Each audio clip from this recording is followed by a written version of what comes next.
have a little break from someone needing some love.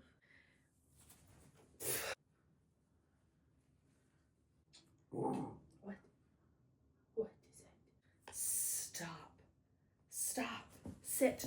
Will you sit for a second and let me say this line? Welcome back to another video. Today we are going to be talking about the books that I read in 2024 and my general thoughts on them, asking a couple of specific questions. If you're new here, my name is Kaylee. I talk about books that I love, budgeting, minimalism, and essentialism, and just general life stuff that I feel passionate about. I don't know if you're a reader. I hope that you are. Part of creating a community on YouTube was in hopes of finding other like-minded people, and that includes bookish people, people who enjoy books. This year, I think I read the most books that I've ever read in a year. Goal was 75. I ended up reading 79. I tried so hard to get to 80, but I was just kind of forcing myself to read books that I didn't like because they were short, and I kept DNFing. So we did 79. The goal this year is 80 for 2025.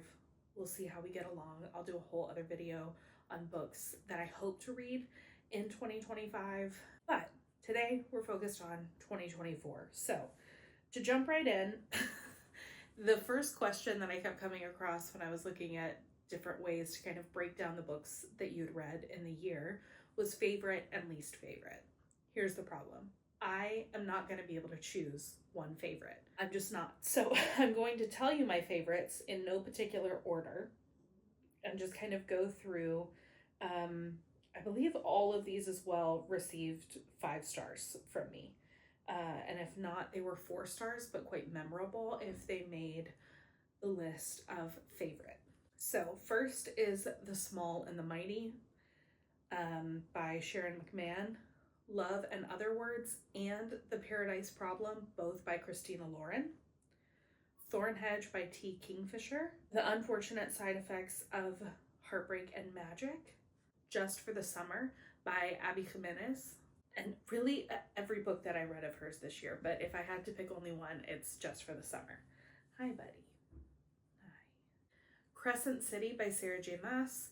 Specifically Crescent City, not the whole series. The first one was definitely my favorite. The world building was gorgeous in that book, and the introduction to the new characters was fantastic as well.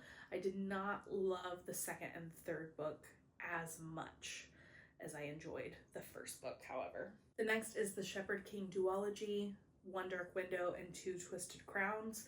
If I had to pick my favorite out of the two, it would definitely be Two Twisted Crowns. I think that that was probably the best, if not one of the best sequels I have ever read. It was a masterclass, I feel like, in writing a sequel to a very successful first book. So I really, really enjoyed that series. And finally, The Christmas Box by Richard Paul Evans. I adore Richard Paul Evans. He is called the King of Christmas for a reason, and it was so good. I think that's one of the first book he ever published, and I had never read it. I found it at a bookstore for less than $3 and picked it up, read it at the very end of the year, and I'm so happy that I did. Least favorite book. I actually had a couple in mind, but there was one book that I rage read. I don't know if you've ever been there, but I hated it so much. That book is Rhinoceros Success. I don't remember the author. I don't care. Don't read that book. I didn't even feel comfortable putting it in a little free library, which is typically where I take my books. A book I was surprised by. Oh, these are also some favorite books. A Psalm for the Wild Built and A Prayer for the Crown Shy by Becky Chambers. I didn't really have any expectation going into them. I really liked the cover art, and I had heard some things about them, not overly good, not overly bad. And I was in my local library and saw it and picked it up because it looked like it would be a quick read. And wow, I really adored both of those books. I highly recommend them. Two of my favorites and surprising reads for me because Becky Chambers is a new author for me this year, and the premise is not something that I would typically pick up, but highly recommend. Impactful books, I think it's hard to pick and describe a fiction book for impact, primarily because all of them impact me in some way. It's why I love reading. So I picked two nonfiction books that I read: The Year of Less and How to Keep House While Drowning. The Year of Less is more of a memoir than a how-to. A lot of the negative reviews for that book are because they were wanting a how-to have a year of less instead of a written experience of this particular woman's year of less. How to Keep House While Drowning. If you suffer with any mental illnesses, it's a great book to both be supportive in how you can do things differently and gives a bit of a different perspective on what keeping house looks like versus what we've been told keeping house looks like. Now, the way I keep house is very specific and it goes against a lot of what she recommends, but that's because it works for me. The most memorable character is definitely the Shepherd King from the Shepherd King duology, One Dark Window, Two Twisted Crowns. It was a very fun character to read in both books. You're getting a bit of a different perspective of this character, and I really appreciated that from the author. And yeah, there was a lot of dialogue that made me laugh, and the way that this character's mind works and their interaction with other characters was incredibly memorable. Everyone should read The Small and the Mighty by Sharon McMahon. If you are unfamiliar with Sharon McMahon, she's now America's Government Teacher on Instagram. Her Instagram handle is Sharon Says So, and it has been very informative following her on Instagram. So I highly recommend giving her a follow. And even more so, I recommend reading her book because she goes into the stories of different American people throughout history who we don't know their stories, and oftentimes they're connected to very big and powerful people that we have heard their stories, but this gives a very different perspective and shows the people behind the power, that there's also mighty work. I'm getting emotional talking about it. There's also very mighty work being done by the little people, and I say the little people being one of them. So your average American being part of huge stories and creating massive impact. Highly recommend picking it up, and I wish that it was required reading in America. What was I disappointed by? A lot of books, actually, and that's something going into 2025 that I'm going to be doing differently.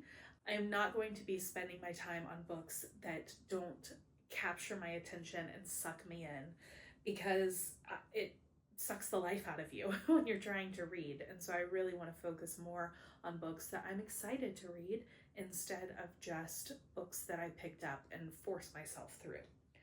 That being said, two that stood out the most for disappointments were The Idea of You. It was a very popular book this year because the movie came out with Anne Hathaway and I forget the guy's name. I saw the movie after I read the book. If you haven't read the book and you haven't seen the movie, watch the movie. If you've watched the movie and you want to pick up the book, don't. If you've read the book, go redeem your experience by watching the movie.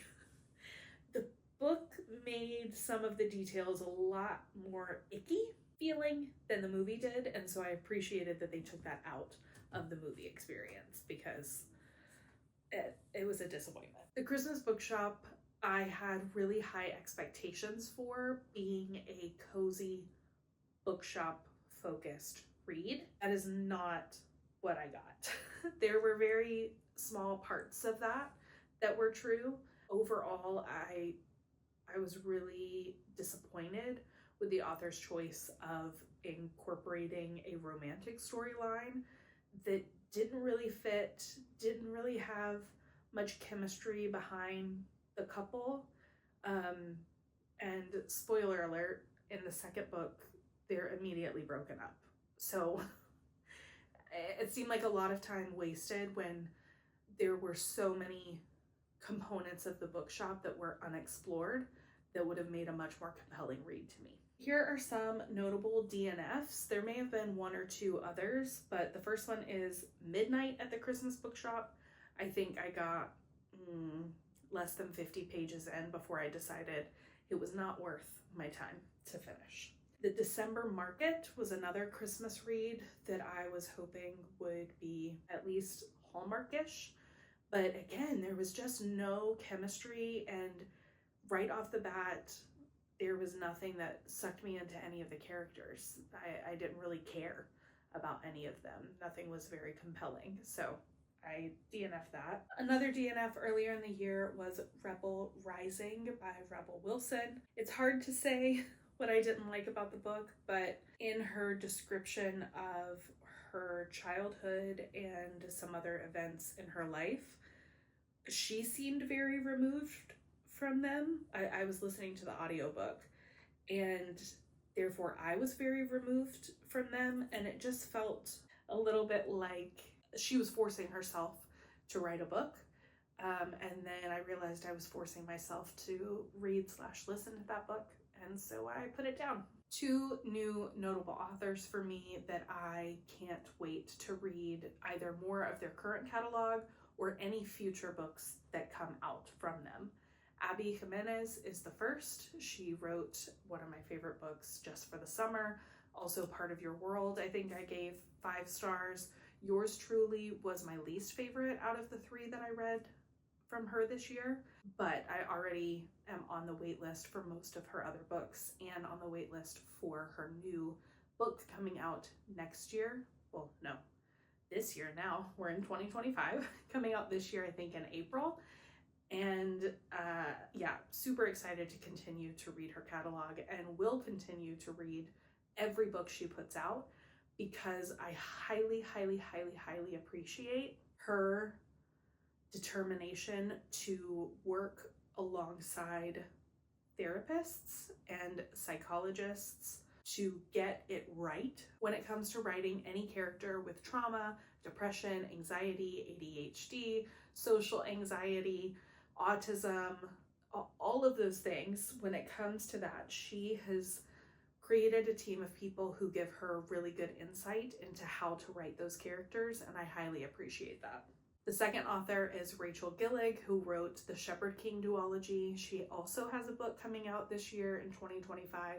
Can't wait to pick it up and want to continue reading what she puts out. In 2024, I reread the first 5 in the Throne of Glass series. I'm currently reading, and was reading at the end of last year, Tower of Dawn and Empire of Storms. I'm tandem reading them. Probably gonna finish those today, actually, when I'm filming this. And then we'll read Kingdom of Ash as well. I also reread Graceling and Fire by Kristen Cashore. The Graceling series is one that I also really loved years ago, and I saw it at my local library, and I thought, why not? Let's reread that. So I reread just those 2 so far. I do want to continue rereading the series, and I actually think there are 2 books in the series that I have not yet gotten to, so I look forward to that. And finally, I reread Beach Read by Emily Henry. I really enjoy Emily Henry.